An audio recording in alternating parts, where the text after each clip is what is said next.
Hi guys, welcome to धन। दोस्तों, दुनिया भर के इन्वेस्टर्स में इन्वेस्टमेंट को लेकर बहुत सारे प्रोडक्ट्स रहे हैं। हिस्टोरिकली बहुत सारी चीजों में लोगों ने इन्वेस्ट किया है। ये सारी चीजें कहलाती है इन्वेस्टमेंट एवेन्यूज या फिर हम इनको बोलते हैं एसेट क्लासेस। दोस्तों, asset classes are something where you can park your funds. Asset classes something जिसमें आप पैसा इन्वेस्ट करके छोड़ देते हैं in anticipation of price increase. Asset class is something where you are expecting some solid returns from the market। जहां पर मैंने आपके सामने एसेट क्लासेस के बारे में बात करी है, क्या आप सोच सकते हैं दुनिया भर के लोग किन किन जगहों पर पैसा इन्वेस्ट करते हैं? सही सोचा दोस्तों, देयर आर मेनी थिंग्स जहां पर लोग अपने पैसे को इन्वेस्ट करते हैं। इक्विटी, कमोडिटी जैसे कि गोल्ड, सिल्वर, फॉरेक्स, लोग करेंसी में इन्वेस्ट करते हैं। इंडिया में आरबीआई की रिस्ट्रिक्शन के चलते करेंसी में इन्वेस्टमेंट्स या फॉरेन एक्सचेंज में इन्वेस्टमेंट्स बहुत ज्यादा पॉपुलर एसेट क्लास नहीं बन पाया है, इसीलिए इंडिया में इसका चलन थोड़ा सा कम है। लेकिन इंडिया से बाहर बहुत सारी कंट्रीज में ये रिस्ट्रिक्शंस नहीं है, तो वहां पर लोग करेंसी भी एक्यूमुलेट करते हैं। क्या आप ऐसे कुछ और एसेट क्लासेस अपने माइंड में सोच सकते हैं? दोस्तों, इक्विटी, कमोडिटी, करेंसी के अलावा दुनिया भर के लोग बॉन्ड मार्केट में भी इन्वेस्ट करते हैं। दुनिया भर के लोग क्रिप्टो करेंसीज में इन्वेस्ट करते हैं। And apart from this, real estate is one of the most widely chased asset class across the world. लेकिन क्या सभी लोगों को स्टॉक मार्केट की नॉलेज है? क्या इस मार्केट में आज सभी लोग एक्सपीरियंस्ड है? नहीं। रादर, आज जो लोग इस वीडियो को देख रहे हैं, I am very sure as per the law of average बहुत सारे लोग ऐसे होंगे जिन्होंने इस स्टॉक मार्केट में सिर्फ पिछले 2-3 साल पहले ही एंट्री करी है। Not everyone is a decade long investor. तो दोस्तों, जिन लोगों को स्टॉक मार्केट में ज्यादा एक्सपीरियंस नहीं है, या जिन लोगों ने अकाउंटेंसी पढ़ के फाइनेंशियल स्टेटमेंट को समझना नहीं सीखा, या जिन लोगों ने टेक्निकल एनालिसिस नहीं समझा, या कुछ लोग जो डेरिवेटिव की टर्मिनोलॉजी को नहीं समझते हैं, क्या वो सभी लोग स्टॉक मार्केट में इन्वेस्ट नहीं करते होंगे? डेफिनेटली करते होंगे। आपको मालूम है, दुनिया के सबसे ज्यादा इन्वेस्टर्स, स्पेशली ऐसे इन्वेस्टर्स जो स्टॉक मार्केट पे बहुत ज्यादा ध्यान नहीं दे सकते हैं, वो किस प्रोडक्ट में इन्वेस्ट करते हैं? दोस्तों, you'll be surprised to know the most widely followed asset class, the most widely chased product across the world is ETF, exchange traded funds। exchange traded funds and mutual funds, ये दोनों same class में count होते हैं। दोस्तों, आप यहां पर notice कीजिए, जहां पर मैंने आपको बताया equity, commodity, currency, bonds, real estate, arts and collectibles etcetera, ये सारी चीजें एसेट क्लासेस हैं। यहां पर अगर आप नोटिस करें, इन सभी चीजों की इंडिविजुअल आइडेंटिटी है। जैसे कि स्टॉक मार्केट एग्जिस्ट कर सकती है without the existence of the real estate financial market. कहने का मतलब क्या है? जैसे आपके एक्सचेंजेस पे घर ट्रेड नहीं हो रहे, लेकिन स्टॉक्स तो ट्रेड हो सकते हैं, कमोडिटीज ट्रेड हो सकती हैं, फॉरेक्स ट्रेड हो सकती हैं। तो फॉरेक्स और रियल एस्टेट इंडिपेंडेंट हो गए, स्टॉक्स और फॉरेक्स इंडिपेंडेंट हो गए। एज इन, अगर एक प्रोडक्ट एक्सचेंज पे ट्रेड नहीं भी हो रहा, दूसरा फिर भी हो सकता है। लेकिन क्या mutual funds without the existence of equity market exist कर सकते हैं? नहीं कर सकते। क्या बॉन्ड मार्केट के बिना म्यूचुअल फंड एग्जिस्ट कर सकते हैं? नहीं कर सकते। इसीलिए एक स्कूल ऑफ थॉट ये कहता है कि these products are not asset classes. Mutual fund is not an asset class. Mutual fund should be seen as a product, it should be seen as a derived product, जो अपनी value derive कर रहे हैं किसी और चीज से। और इसी क्लास के अंदर आते हैं आपके डेरिवेटिव्स, और इसी क्लास में आता है एक बहुत ही ब्यूटीफुल प्रोडक्ट जिसका नाम है ETF, एक्सचेंज ट्रेडेड फंड। दोस्तों, आज की ये वीडियो पूरी डेडिकेटेड है ETF को समझने के लिए, और नॉट सिर्फ कि प्रोडक्ट क्या होता है, बल्कि आप किस तरीके से अपने लिए एक बेहतरीन ETF ढूंढ सकते हैं। दोस्तों, ETF, एक्सचेंज ट्रेडेड फंड, ये एक तरीके का म्यूचुअल फंड ही होता है। सिर्फ ये म्यूचुअल फंड या ये फंड एक्सचेंज पे ट्रेड हो रहा होता है। क्या सिर्फ इतना डिफरेंस है म्यूचुअल फंड और ETF में? नहीं दोस्तों, एक सबसे बड़ा डिफरेंस जो म्यूचुअल फंड और ETF में आता है, वो ये है कि mutual fund mostly actively managed होता है। हाँ, म्यूचुअल फंड में इंडेक्स फंड होते हैं जो पैसिवली मैनेज्ड होते हैं, लेकिन ज्यादातर म्यूचुअल फंड आपके एक्टिवली मैनेज्ड फंड होते हैं। अब मैं उस बात की बहस में नहीं जाऊंगा कि एक्टिवली मैनेज्ड म्यूचुअल फंड ज्यादा अच्छे होते हैं, पैसिवली मैनेज्ड, वो डिस्कशन हम किसी और वीडियो में करेंगे। वैसे ये व्यूज मैं आपके थ्रू कमेंट सेक्शन में जरूर जानना चाहूंगा कि आपकी नजर में एक्टिवली मैनेज्ड फंड और पैसिवली मैनेज्ड फंड, इन दोनों में से कौन सा फंड ज्यादा अच्छा है? आप मुझे अपना व्यू कमेंट सेक्शन में जरूर बताइएगा। चलिए वापस चलते हैं अपने टॉपिक पे।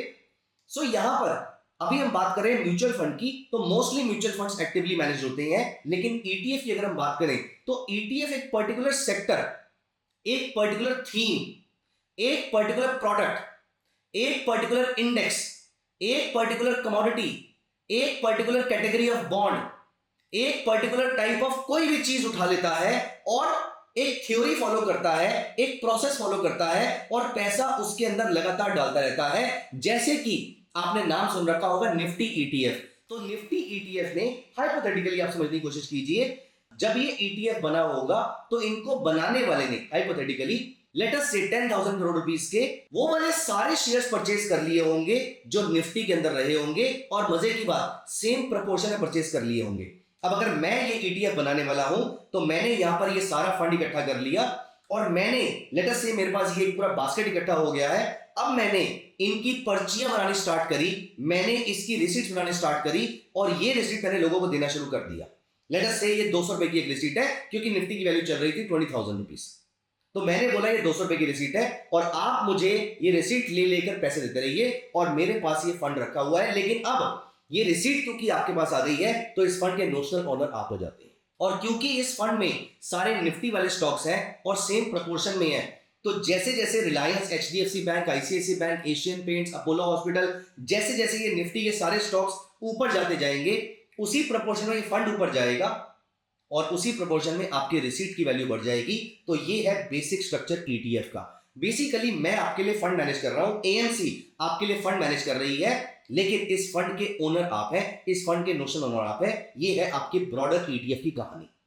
अब आइए बहुत जल्दी हम इस चीज को समझने की कोशिश करते हैं कि ईटीएफ कितने टाइप के हो सकते हैं और आपके लिए कौन सा ईटीएफ अच्छा रहेगा। दोस्तों ये 2 वीडियो सीरीज है जहां पर इस वीडियो में मैं आपके साथ डिस्कस करूंगा कि ईटीएफ क्या होता है, ईटीएफ की इंडस्ट्री कैसे काम करती है, आपके लिए कौन सा ईटीएफ अच्छा है, और उसके बाद मैं अगली वीडियो में आपको यह भी डिस्कस करने वाला हूं कि ईटीएफ को परचेज करने के ऐसे ऐसे बेनिफिट्स जो किसी और चीज को परचेज करने से नहीं मिलते हैं। मैं वो सारे बेनिफिट्स आपको बताने वाला हूं, किस तरीके से आप ईटीएफ से एक्स्ट्रा ऑर्डिनरी रिटर्न जनरेट कर सकते हैं बिना ज्यादा दिमाग का इस्तेमाल किए, बिना कोई टेक्निकल एनालिसिस या कोई फंडामेंटल एनालिसिस स्टडी किए। तो अगर आपको भी मेरी तरह इस सेकंड वीडियो का इंतजार है तो कमेंट सेक्शन में वीडियो 2 जरूर लिख दीजिएगा। मैं बहुत जल्दी इस वीडियो को आपके लिए लेकर आऊंगा। अगर मुझे इस वीडियो पे आपका बहुत सारा प्यार मिलता है, लाइक्स मिलते हैं, कमेंट्स मिलते हैं, तो मैं वो वीडियो जल्दी से जल्दी लेकर आऊंगा। तो दोस्तों आइए चलते हैं यहाँ पर किस तरीके से आप ईटीएफ परचेज कर सकते हैं, किस तरीके से आप ईटीएफ का सिलेक्शन कर सकते हैं और कितने टाइप के ईटीएफ इंडिया में अवेलेबल है, ये सारी चीजें हम देखते हैं। आइए अब ओपन करते हैं धन का मेन प्लेटफॉर्म, जहां पर आपके सामने वॉच लिस्ट आ जाती है, होम है, मार्केट्स है, पोर्टफोलियो है, पोजीशंस है, सब कुछ आपको यहां पर दिख जाता है। यहीं पर आपको दिख रहा है एक सेपरेट डैशबोर्ड ईटीएफ का। दोस्तों ये डैशबोर्ड आप यहां से भी एक्सेस कर सकते हैं, लेकिन अगर आप इस पेज पे नहीं है, किसी और पेज पे है, तो आप यहां पर मार्केट्स पे आ जाइए और मार्केट्स में आपको यहां पर दिख रहा है ETF. It's a amazing platform जहां पर आप जब ईटीएफ पे जाएंगे तो आपको मल्टीपल टाइप्स के ईटीएफ दिख रहे हैं, जैसे कि आप यहां पर देख रहे हैं लिक्विड ईटीएफ, ब्रॉड इंडेक्स का ETF, sectoral ETF, thematic ETF, किसी स्ट्रेटजी को फॉलो करता हुआ ईटीएफ, कमोडिटीज का ईटीएफ, ग्लोबल मार्केट का ईटीएफ या फिर डेट का ईटीएफ, ये सारे ईटीएफ आपके लिए अवेलेबल है।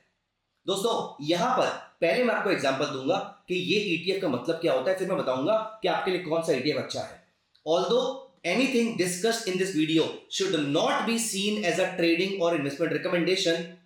आई एम ओनली टेलिंग यू कि कौन सा ईटीएफ इन जनरल किसी के लिए अच्छा हो सकता है। नेक्स्ट वीडियो में मैं आपके साथ ये भी डिस्कस करूंगा कि ईटीएफ को बाय करने का सबसे बढ़िया टाइम कौन सा होता है। आइए without any delay let us start talking about the different types of ETF. यहां पर देखिए लिक्विड ईटीएफ। दोस्तों लिक्विड ईटीएफ का मतलब क्या होता है, अगर आपके पास पैसे की लिक्विडिटी है, अगर आपके पास पैसा एक्स्ट्रा पड़ा हुआ है, आप इस लिक्विड ईटीएफ में डाल के छोड़ सकते हैं। It is like liquid money. आपको इस पे कुछ माइनर सा इंटरेस्ट मिलता है, लेकिन पर्पस यहां से इंटरेस्ट कमाने का नहीं है। पर्पस यहां पर ये है, फॉर एग्जांपल मेरे पास मेरे धन के अकाउंट में पैसे एक्स्ट्रा रखे हुए हैं जिसके मैं अभी शेयर परचेज नहीं कर रहा, और मुझे मालूम है कि ये शेयर्स की रिक्वायरमेंट या ये फंड्स की रिक्वायरमेंट कुछ टाइम के बाद आने वाली है। अब एक तरीका तो ये है कि ये पैसे मैं यहां से निकाल लूं और सेविंग्स अकाउंट में रख दूं। अब दोस्तों उसकी प्रॉब्लम ये है कि मैं इस पैसे को अगर सेविंग्स अकाउंट में रखूंगा तो वो मुझे कुछ खास रिटर्न नहीं देंगे, and at the same time अगर लाइव मार्केट में मुझे इस फंड की जरूरत पड़ गई तो मैं क्या करूंगा। और सबसे बड़ी चीज, जैसे क्वार्टरली एंड में सेटलमेंट होती है और फंड्स वापस आते हैं, मैं नहीं चाहता कि वो फंड्स मेरे पास वापस आए, मैं चाहता हूं कि वो यहां पर रखे रहें, क्योंकि मेरे को अगले दिन सुबह भी चाहिए होंगे। तो इस हैसल में मैं क्यों पढ़ूं कि आज पैसे वापस आएंगे और कल जाएंगे। वैसे ये एक इंडिविजुअल चॉइस हो सकती है, मेरी चॉइस ये है कि मैं ऐसा नहीं चाहता हूं।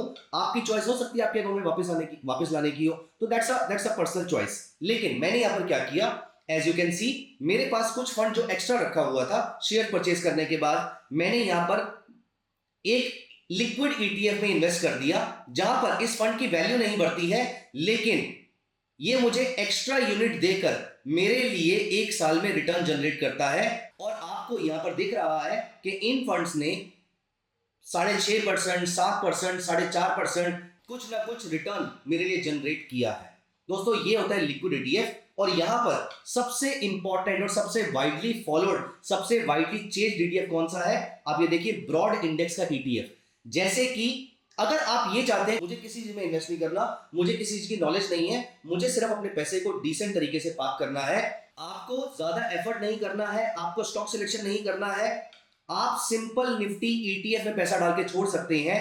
और पिछले एक साल का रिटर्न इसका 20% के आसपास का है, लेकिन हमें पिछले एक साल के रिटर्न पे नहीं जाना।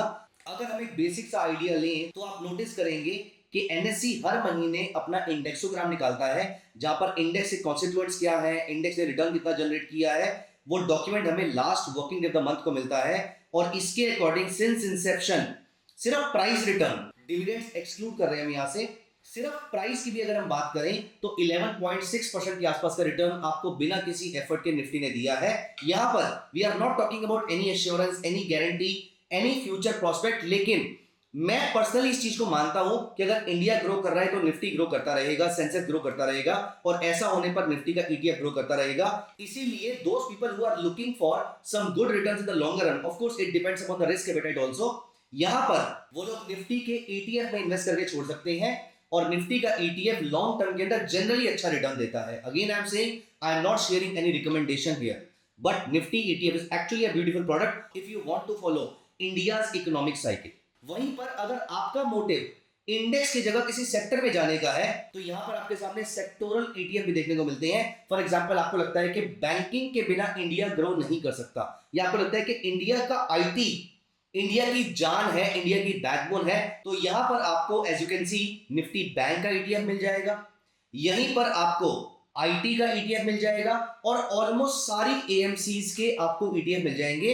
आपको जहां पर भी लिक्विडिटी अच्छी मिलती है आप उनमें से किसी एक में इन्वेस्ट कर सकते हैं। यहां पर अगर आप थीमेटिक फंड्स की बात करें, फॉर एग्जांपल आपको सीपीएससी में इन्वेस्ट करना है, फॉर एग्जाम्पल आपको 1222 शेयर्स में इन्वेस्ट करना है, फॉर एग्जाम्पल आपको इंफ्रा में इन्वेस्टमेंट करना है, इंडिया की कंजम्पशन स्टोरी में इन्वेस्ट करना है, या फिर आपको अपनी कंट्री की एमएनसीज में इन्वेस्ट करना है, ये सारे थीम्स कहलाते हैं। और या फिर आपको मुस्लिम लॉ को फॉलो करते हुए किसी शरिया ईटीएफ में इन्वेस्टमेंट करनी है, आप इन सारे ईटीएफ में यहां पर at the click of the button आप इसमें अपना इन्वेस्टमेंट का ऑर्डर प्लेस कर सकते हैं। नॉट जस्ट दिस, आप यहां पर एसआईपी भी स्टार्ट कर सकते हैं इन ईटीएफ के अंदर। खैर एनीवेज, ये टॉपिक मैं आपको नेक्स्ट वीडियो में समझाऊंगा कि किस तरीके से इस काम को किया जा सकता है। यहां पर अगर हम एक स्टेप आगे चलें तो यहां देखिए, स्ट्रेटेजी बेस्ड ईटीएफ, कौन सी ऐसी कंपनीज है जो डिविडेंड बहुत अच्छा देती है, ये आपकी एक स्ट्रेटेजी है। आप इस स्ट्रेटेजी को बेसिस बनाकर अपने फ्यूचर के लिए इन्वेस्टमेंट्स कर सकते हैं। फॉर एग्जांपल, आपको लगता है कि मुझे ऐसे स्टॉक्स ढूंढने हैं जो लगातार इंडेक्स को बीट कर रहे हैं, जो लगातार अल्फा जनरेट कर रही हैं। देखिए, ऐसा ईटीएफ बना रखा है किसी ने जहां पर अल्फा 50 ईटीएफ है। ऐसी कंपनीज जो लगातार मार्केट को बीट कर रही हैं, ऑफ कोर्स ये कंपनीज रेगुलरली मंथली, क्वार्टरली या हाफ ईयरली बेसिस पे डिपेंडिंग अपॉन द एएमसी ये कंपनीज को चेंज भी करते रहते हैं। और यहां पर सबसे इंटरेस्टिंग चीज, इंडिया को गोल्ड से बहुत प्यार है। दोस्तों, क्या आपका कोई बच्चा है? अगर हाँ, तो आई एम वेरी श्योर आपने भी ये सोचा होगा कि मुझे अपने बच्चे की शादी पे गोल्ड गिफ्ट करना है, वो चाहे लड़का हो या लड़की हो, लेकिन हम गोल्ड से बहुत प्यार करते हैं। लेकिन फिजिकल गोल्ड को स्टोर करने में बहुत प्रॉब्लम फेस करते हैं, क्योंकि आज न्यूक्लियर फैमिलीज हैं और हमारे घर पे ऐसे लॉकर्स नहीं है जहां पर जॉइंट फैमिली में कोई ना कोई फिजिकल गोल्ड का ध्यान रख पाए। आप ईटीएफ की फॉर्म में गोल्ड एक्यूमुलेट कर सकते हैं, तो आप गोल्ड के ईटीएफ में इन्वेस्ट कर सकते हैं। आप नोटिस कीजिए, यहाँ पर एक्सपेंस रेशियो इज ओनली 0.5%। 100 रुपए की इन्वेस्टमेंट पे सिर्फ 50 पैसे का एक्सपेंस आप पे कर रहे हो। कंपेयर करो इसको लॉकर चार्जेस से, और कंपेयर करो इसको ज्वेलरी से, जिसपे तो मेकिंग चार्जेस बहुत ज्यादा लगते हैं। तो gold ETF is a beautiful thing if you want to invest in gold for the future. And lastly guys, not just this, आप इंटरनेशनल मार्केट्स के भी पार्टिसिपेंट बन सकते हैं। अगर आपको लगता है कि हांगकांग की मार्केट अंडरवैल्यूड है, आप हैंड्स एंड ईटीएफ परचेज कर सकते हैं। आपको लगता है कि यूएस का आईटी इंडेक्स बहुत ज्यादा इनोवेटिव है, आप नैस्डैक ईटीएफ में इन्वेस्टमेंट कर सकते हैं। ऐसे बहुत सारे ईटीएफ अवेलेबल है। And last but not the least, आपके पास डेट के ईटीएफ भी अवेलेबल है। बहुत ही माइनर सी एक्सपेंस रेशियो पे आप इंडिया की डेट मार्केट में इन्वेस्टमेंट कर सकते हैं, जहां पर आप सेफ रिटर्न जनरेट कर सकते हैं। दोस्तों, सबसे बढ़िया चीज ईटीएफ में इन्वेस्टमेंट की ये है कि आपको मार्केट्स को ट्रैक करने की जरूरत नहीं है, आप लगातार सिर्फ और सिर्फ ईटीएफ में इन्वेस्टमेंट कर सकते हैं। तो यहां पर मैंने आपको स्टार्टिंग में बात बोली थी कि किस तरीके से आपको ईटीएफ में सिलेक्शन करनी है। दोस्तों, यहां पर ईटीएफ की सिलेक्शन बहुत इंपॉर्टेंट हो जाती है। पहला तो आपका थॉट प्रोसेस है कि आपको डिविडेंड पेइंग कंपनीज में लगाना है, आपको इंफ्रा कंपनीज में लगाना है, आपको बैंकिंग सेक्टर में लगाना है, आईटी में लगाना है, या फिर बेंचमार्क इंडेक्स में लगाना है। एक थॉट प्रोसेस तो ये हो गया, लेकिन दूसरा और बड़ा थॉट प्रोसेस ये होता है, अगर आपकी रिस्क एपेटाइट ज्यादा है, अगर आपकी एज कम है, अगर आपके पास पैसा ज्यादा है, अगर आपकी एक्सपेक्टेशन से ज्यादा आप सैलरी अर्न कर रहे हैं और आप ज्यादा पैसा सेव कर पा रहे हैं, मोर लाइकली देन नॉट आपकी रिस्क एपेटाइट थोड़ी सी हाई रहेगी। ऐसे केस में आप इक्विटी बेस्ड ईटीएफ में इन्वेस्टमेंट कर सकते हैं। वाइल अगर आपकी एज ज्यादा है, या फिर अगर आप स्ट्रगल कर रहे हैं अपने फाइनेंसेस के साथ, या आपके गोल्स बहुत ही शॉर्ट टर्म बचे हैं, नियर टर्म में है, तो आप सेफ वाले ईटीएफ में इन्वेस्टमेंट कर सकते हैं, जैसे कि बॉन्ड का ईटीएफ हो गया, गोल्ड का ईटीएफ हो गया, एटसेट्रा। वैसे इनमें इन्वेस्टमेंट करने से पहले आप एक बार किसी फाइनेंशियल एडवाइजर की सलाह जरूर ले लीजिएगा, क्योंकि मैं यहाँ पर आपको कोई भी चीज रिकमेंड नहीं कर सकता हूँ।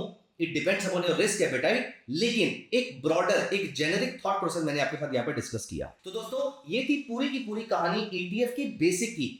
अगली वीडियो में अगर आप चाहते हैं कि मैं आपके साथ डिस्कस करूं कि ईटीएफ को परचेज करने का सबसे बढ़िया टाइम कौन सा होता है, ऑल्सो धन पे ईटीएफ परचेज करके आप कितने तरीके से बेनिफिट उठा सकते हैं, आप कैसे मार्जिन ट्रेडिंग फैसिलिटी का भी बेनिफिट ले सकते हैं, आप किस तरीके से इसको प्लेज करके और मार्जिन ले सकते हैं, ये सारी चीजें, सबसे इंपॉर्टेंट चीज, किस तरीके से ईटीएफ में टेक्निकल एनालिसिस काम करता है लॉन्ग टर्म इन्वेस्टमेंट में, जहां पर निफ्टी आपको सिर्फ 11.5% रिटर्न दे रही है, वहीं पर आप ईटीएफ में थोड़ा सा एक्टिव होकर आप 15 से 17% के आसपास का रिटर्न भी निफ्टी से ही जनरेट कर सकते हैं। ये मैं आपको अगली वीडियो में बता सकता हूं। तो अगर आपको अगली वीडियो में मेरा ये सारा कंटेंट चाहिए तो इस वीडियो को लाइक कीजिएगा और मुझे कमेंट सेक्शन में जरूर मेंशन कीजिएगा ETF 2 video. I will be coming up with this video very soon. Thank you so much, guys. Show your love in the comment section. I'll be happy to hear your comments. Bye-bye. Take care of yourself. Investments in the securities market are subject to market risk. Read all the related documents carefully before investing.